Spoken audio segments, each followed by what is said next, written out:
My name is Natalie. I'm 27 years old, and last month I got married to the love of my life, Jacob. It was supposed to be the happiest day of my life. I wore the dress I'd dreamed about since I was a little girl. My best friend stood by my side, and when Jacob looked into my eyes at the altar, I swear the whole world faded away. Except one thing was missing.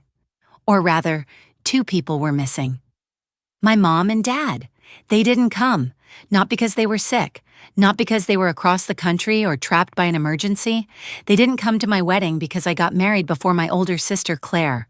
Claire, the golden child, the family's pride and joy. She's 29, beautiful, smart, polished, Ivy League degree, works in corporate law, still single. My parents always made her the example I could never live up to. Even when I got into college on a scholarship, landed a great marketing job, and bought my own condo, it was always look what Claire did, or you should do it like Claire. But Jacob loved me for me. He's kind, funny, incredibly hardworking. He's a high school teacher and coaches soccer on weekends. And when he proposed to me last year, I knew I didn't need anyone's approval. Except, I guess I hoped my parents would still be happy for me, at least a little. When we announced our engagement, my mom went silent. My dad gave Jacob a cold nod. Then Claire smiled and said, "Wow, Nat. You really couldn't wait, huh?" I laughed it off, thinking maybe they were just surprised. But a few days later, my mom called and asked me if I'd consider postponing the wedding. "Claire's still single," she said. "It would be humiliating for her if her younger sister married first." I couldn't believe what I was hearing. I told her this wasn't a competition, that it was my life. She said she understood, but I knew she didn't. Weeks went by. I sent them the official invite, sent updates, shared dress photos, but I barely got a response. 2 days before the wedding, my dad texted, "Sorry we can't make it. Good luck." Just like that. No call, no explanation, no emotion. I stood in the dressing room that morning trying to smile as my bridesmaid zipped up my gown. But inside, I was shattered. How could my own parents miss my wedding? Over pride. And what hurt most, Claire didn't try to stop them. She came to the wedding, sat near the back, didn't say much.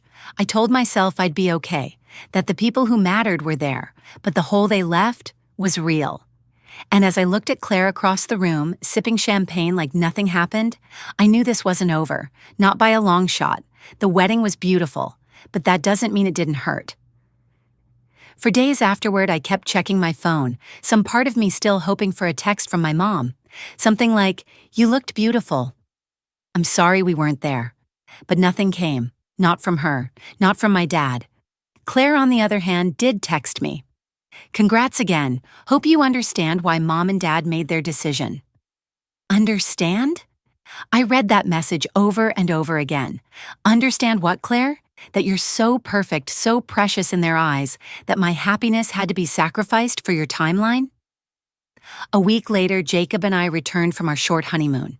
We didn't go anywhere fancy, just a cozy cabin in the mountains. Jacob's idea. He thought the fresh air would help me clear my head. It did, a little. But when we got back, reality hit even harder. I tried calling my mom, straight to voicemail. Then I called my dad. He actually picked up. His voice was stiff, like he was bracing for a fight. "Hi, Nat." "Hi, Dad. I was just wondering, well, why didn't you come? I mean, really, why?" There was a pause, and then he said it so casually it nearly made me drop the phone. "Your mother didn't feel comfortable attending, and I wasn't going to go without her. It just didn't feel right, with everything going on with Claire." Everything going on with Claire? "You mean the fact that I got married before she did?" I asked, my voice shaking. He didn't answer. That silence told me more than words ever could. Jacob came up behind me and placed his hand on my back. "You don't need this," he whispered. And he was right, but I had to finish the call. "Dad," I said quietly, "just so you know, you missed one of the most important days of my life, and you'll never get that moment back." He didn't respond. I hung up. Later that evening, I got a call from Aunt Linda, my dad's sister. She's always been the black sheep of the family, mostly because she's the only one who ever speaks the truth. She hadn't been invited to the wedding either. Too much drama. my mother said during the planning stages. But Aunt Linda had heard the gossip. She had a few things to say.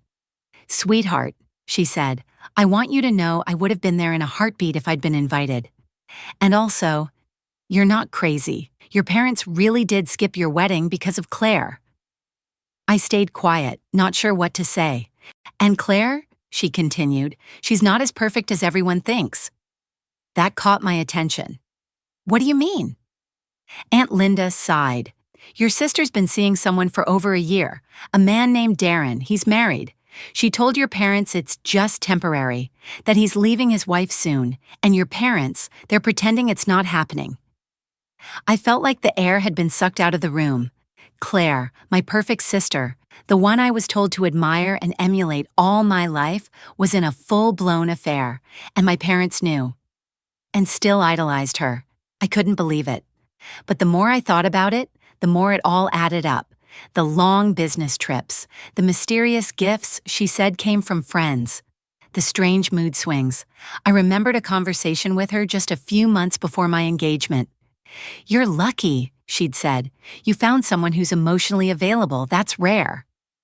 At the time, I thought she was just being dramatic. Now I knew better. I felt sick. The next day, I received an invitation. Claire's engagement party. It was happening next month. No mention of who she was engaged to. But it was clearly a big deal. Formal dress code, private venue, catered dinner, and the worst part? It was being hosted by my parents, of course. Suddenly I understood everything. They hadn't skipped my wedding because of timing. They skipped it because it wasn't about Claire. Because my wedding didn't fit their image. Because Jacob wasn't a high-powered executive. Because I didn't make a big spectacle. Because I didn't give them control. And now they were going all in for Claire's celebration, despite the massive elephant in the room. I showed the invitation to Jacob. He shook his head slowly. "Do you want to go?" I didn't answer right away. Part of me wanted to stay as far away from that circus as possible, but another part wanted to see it with my own eyes, to hear what Claire would say, to watch my parents pretend they hadn't abandoned their other daughter just weeks before. "I'm going," I said finally. "Not for them, for me." Jacob nodded. "I'll be right beside you." And I knew deep down this was far from over. I didn't RSVP right away. Claire's engagement party invitation sat on our kitchen counter for days, collecting dust. Every time I walked past it, I'd feel a swirl of anger, confusion, and curiosity. Part of me wanted to burn it. Part of me wanted to show up wearing white just to be petty. In the end, I chose something subtle but elegant, an emerald green dress that hugged me just right. Jacob insisted on coming with me, even though I could tell he wasn't thrilled about walking into what he called a lion's den of passive aggression and champagne. I told him he could stay home. He said, "I'm not letting you go through that alone again." We arrived at the venue, a glittering rooftop restaurant in the heart of the city, 30 minutes late intentionally. I figured by then, the show would already be underway and we could slip in unnoticed. I was wrong. As soon as we walked in, all heads turned. My mother, standing near the bar with a glass of white wine, spotted me and stiffened. My father turned pale. Claire smiled like nothing had ever happened. "Nat," she called out, gliding across the room like she was on a red carpet. "I'm so glad you came." She air-kissed my cheek, completely ignoring Jacob, who was clearly unimpressed. "Wow," she added, stepping back to look at me. "That dress is bold." I smiled sweetly. "So is your engagement, from what I hear." Her smile faltered, just for a second. "Let me introduce you to my fiancé," she said quickly, steering me through the crowd. And there he was, Darren, the married man Aunt Linda told me about. I had only seen blurry photos from Facebook, but now, seeing him up close, in a crisp suit with perfectly gelled hair, I recognized the kind of man who thought charm could erase accountability. "Rebecca, right?" he said, extending a hand. "It's Natalie," I replied, gripping his hand a little too tightly. "Rebecca's probably your wife's name." Silence. Claire's eyes flashed. Darren's jaw tensed. "I'm just joking," I added with a cold smile. "Sort of."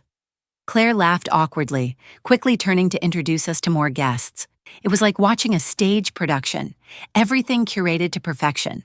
Twinkling lights, soft jazz playing in the background, waiters carrying tiny hors d'oeuvres no one could pronounce. My parents moved from table to table like they were hosting the Oscars, not celebrating their daughter's affair-turned engagement. We made it through about 20 minutes of fake small talk before Jacob leaned in and whispered, "Are we done yet?" "Not yet," I said. "I need to talk to Mom." I found her in a quieter corner pretending to admire the skyline. "Mom," I began, trying to keep my voice steady. "We need to talk." She turned, her expression already defensive. "Can we not do this here, Natalie?" "Tonight is about Claire." "That's the problem," I said. "Every night is about Claire." She sighed. "Don't be dramatic." "You skipped my wedding," I snapped. "You didn't call, didn't text, didn't even send a card." "It was complicated," she said, avoiding my gaze. "No, it wasn't," I shot back. "You just didn't care, because it didn't fit your narrative, because I didn't give you the photo op you wanted." Her mouth opened, but I kept going. "You supported Claire's relationship. Even though Darren is still married, you're throwing her an engagement party while pretending that what she's doing isn't hurting anyone." "Darren is getting a divorce," she said, as if that made everything fine. "Mom," I said, quieter now, "you didn't just hurt me, you erased me, and now you're enabling Claire to hurt someone else." She didn't respond. "I just hope," I added, "when everything falls apart, and it will, that you'll remember which daughter showed up when it mattered." I walked away before she could answer.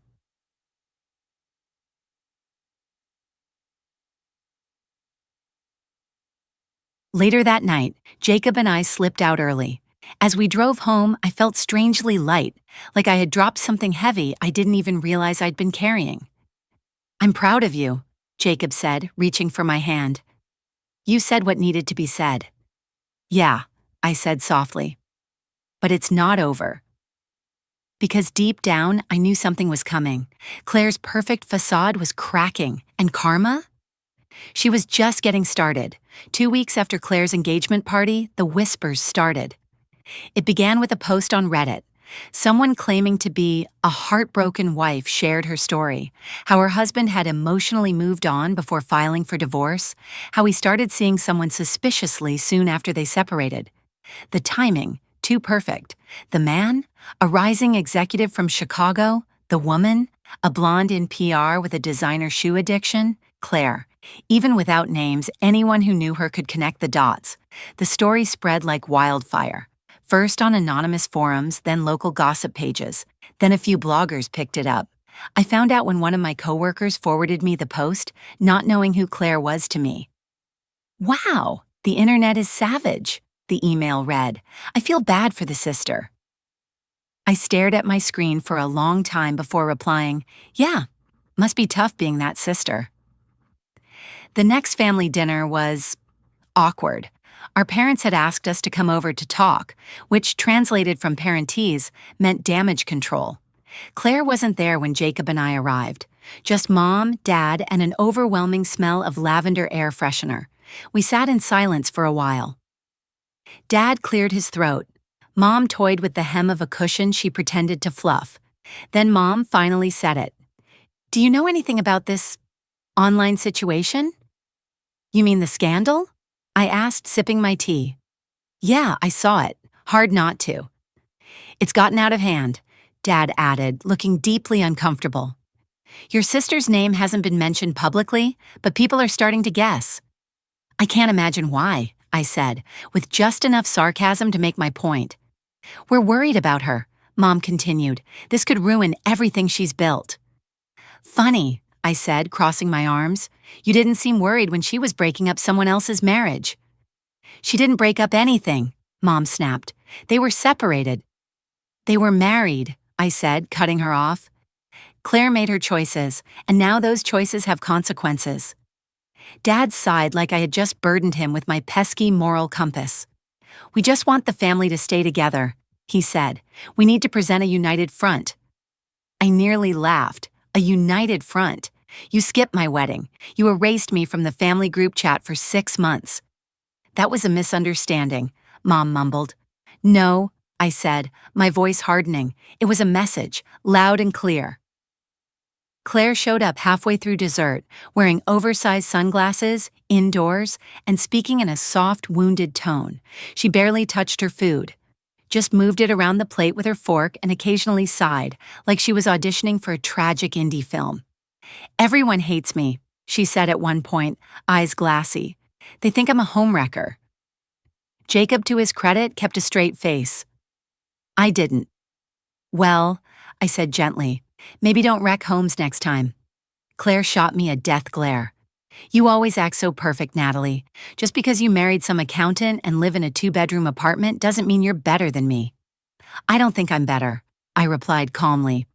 But I do think I'm not on blast across the internet for sleeping with a married man. So, Dad slammed his fork down. Enough. We're a family. We're supposed to support each other, not throw shade. Claire sniffled.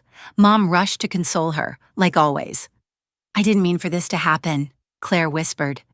I believed her. I just didn't care anymore. Later that night, Jacob and I curled up on the couch, sharing ice cream straight from the carton. You know what I think, he said, scooping up a big spoonful. What? Karma's not just a punishment. Sometimes it's a reset button. I raised an eyebrow. That's surprisingly deep for someone who just ate half a pint of cookie dough. He grinned. I've had time to reflect. We laughed, but his words stayed with me. Maybe this wasn't just about revenge. Maybe it was about clearing the board, forcing people, especially Claire, to see the truth, to rebuild or crash completely. Either way, I was done cleaning up her mess. Let her deal with the fallout this time. 3 months passed. The gossip faded, at least online. But for Claire, the damage was done. She lost a major client at her firm.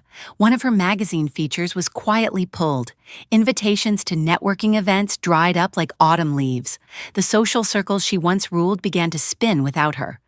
Her perfect image? Cracked, and no amount of PR could glue it back together. Mom, of course, doubled down on damage control.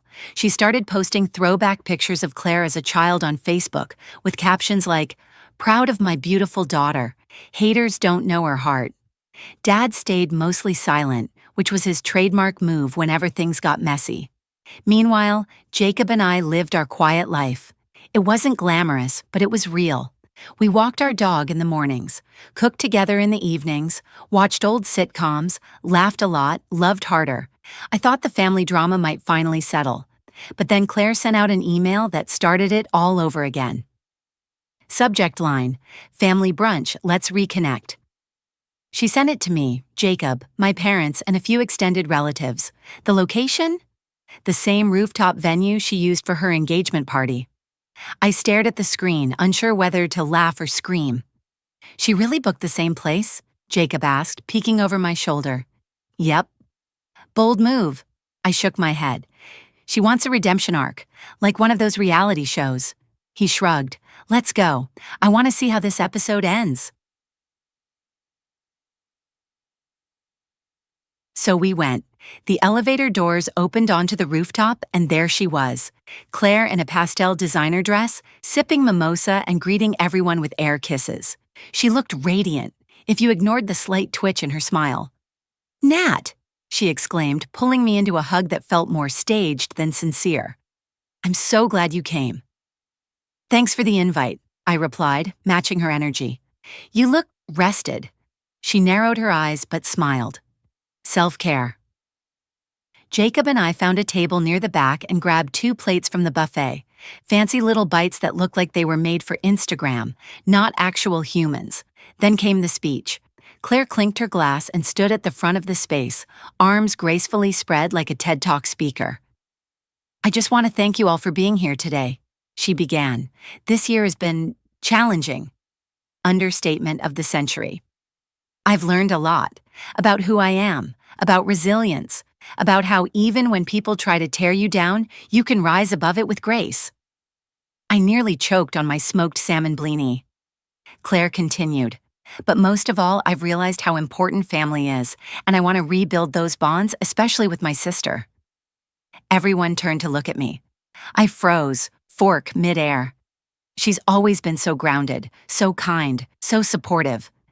I blinked. Was Claire actually complimenting me? And even when others turned against me, she continued, voice trembling slightly. She showed me what forgiveness looks like. Ah, there it was. Manipulation masked as praise. I smiled politely, gave a small nod, and clinked my glass against Jacob's. I wasn't going to interrupt her moment. Let her finish the performance. She wrapped it up with a flourish and applause, mostly from my mom, who looked like she was about to cry tears of pride. Later, as guests mingled and the sky shifted from baby blue to golden, Claire approached me. "Can we talk?" she asked softly. I followed her to a quieter corner where string lights twinkled overhead. "I meant what I said," she began. "I want us to start fresh. I know I've made mistakes." I looked at her for a long moment, and for the first time in a while, I saw the person she used to be. The girl who braided my hair, who shared her candy, who cried when I got bullied and gave me her favorite necklace for luck. "I believe you meant it," I said gently. "But I also know you." She looked away. "I don't hate you, Claire," I added, "but I'm not rushing back into some fantasy where we pretend everything's fine. You have healing to do, and so do I." She nodded slowly. "That's fair." "I want a relationship," I continued, "but not on your terms, not where I'm the quiet side character to your main story." She gave a half laugh. "You were never a side character. You were just quiet." "Not anymore." We stood there in silence for a moment, two women shaped by the same family but walking different paths. Then she smiled, smaller this time, softer. "I'm trying. I can see that." When Jacob and I left that afternoon, I felt lighter, not because everything was magically fixed, but because I had finally said the things I needed to say. Sometimes peace isn't about resolution, it's about release, letting go of who people used to be, who they wanted you to be, and standing tall in who you are now. And I liked who I was. I wasn't the other daughter anymore. I was Natalie, wife, teacher, daughter, sister on my own terms. And maybe, just maybe, that was enough. 2 years later, everything is different. Not perfect, but peaceful. And that, to me, is more than enough. After that rooftop brunch, Claire and I didn't magically become best friends overnight. We didn't start having weekly sister dates or texting daily heart emojis. But we did begin something new, something honest. She started calling once in a while, just to check in, to ask about my students, to share a funny thing her cat did. We slowly built a new bridge, not built on competition or obligation, but mutual respect. There were setbacks, of course. Claire sometimes slipped into her old patterns, like suggesting I upgrade my wardrobe before a family dinner or telling me, half-jokingly, that my humble charm was her PR crisis backup plan. But I learned not to take the bait. I learned to smile, redirect, and protect my boundaries. And she, to her credit, learned to listen. Even my parents changed. A little. Not all at once. But something about their golden child facing public backlash cracked their armor. They stopped pretending I didn't exist. They started inviting Jacob and me to family events, not just as an afterthought, but with genuine interest. Dad even helped Jacob build a deck behind our house. Mom began sending me old recipes, handwritten cards from her own mother. No apologies came directly, but the gestures spoke louder. One day, as we cleared dishes after a small family lunch, Mom placed her hand gently over mine. "You know," she said softly, "you've built something real here." I looked at her, unsure whether she was talking about my marriage, my home, or my life in general. "I used to think success was loud," she continued, "expensive, glamorous, like Claire, but now I'm not so sure." I didn't say anything. I just gave her a small smile. That was enough. Professionally, I'm thriving too. Teaching is still my passion, but I've started writing as well. Essays, short memoirs, reflections about being the overlooked daughter. One of my pieces went semi-viral, and a local podcast invited me on to talk about family expectations and redefining success. It turns out I wasn't alone. So many women wrote to me afterward, sisters, daughters, wives, sharing their own stories of feeling invisible next to the shiny sibling. We cried together through comments, DMS, voice notes. It gave me strength and a purpose beyond just surviving. Jacob? He's still my rock. He kisses my forehead every morning and tells me, I'd skip every party in the world just to be with you. We've built something that isn't Instagram perfect, but it's steady, loving, real. And honestly, that's the best kind of forever I could ask for. One fall afternoon, Claire invited me to join her for coffee. She had something important to share. I met her at a quiet cafe downtown. She wore less makeup than usual, her hair in a soft ponytail, a turtleneck instead of a designer blazer. She looked relaxed. I'm moving, she said, stirring her drink slowly. To Boston. I blinked. Wow, that's a big change. I got a job offer with a nonprofit, communications director. Smaller team, smaller paycheck, but it feels right. I stared at her, surprised but impressed. Also, she continued a little shyly, I've been seeing someone, not a CEO, not anyone you've heard of. Just a really good guy. I smiled. That's amazing, Claire. She looked down at her coffee cup, then back up at me. I'm not the person I was. Not completely, but I want to be better. And I want us to stay close, even if I'm in a different city. I reached across the table and squeezed her hand. We're already closer than we ever were, and I'm happy for you. She teared up, just a little. Then, just like that, we moved on to lighter topics, like our shared love for bad 90s rom-coms and the worst holiday family recipes. It felt easy, unforced, real. So here I am now, sitting on the porch of the home Jacob and I built together. The sun setting, casting soft orange across the sky. A breeze carries the scent of fresh-cut grass and distant barbecue, and I'm at peace. My wedding may have been skipped. My name may have been left out of stories, out of speeches, out of framed photos on my parents' mantle. But I've learned that sometimes the love you build is stronger than the love you were denied. I don't need validation from people who couldn't see me before. I see myself now, and that's more than enough. To anyone out there who's ever been made to feel like the lesser sibling, the quiet one, the overlooked one, I see you. And trust me, your story matters. Your life, your choices, your values, they matter. You don't need the biggest celebration to have the biggest heart. You don't need to win their approval to win your peace. Sometimes the best way to rise is to stop waiting for their applause and start clapping for yourself. Because the love you give, the joy you create, the peace you protect, that's the real legacy. And in the end, it's the only one worth chasing.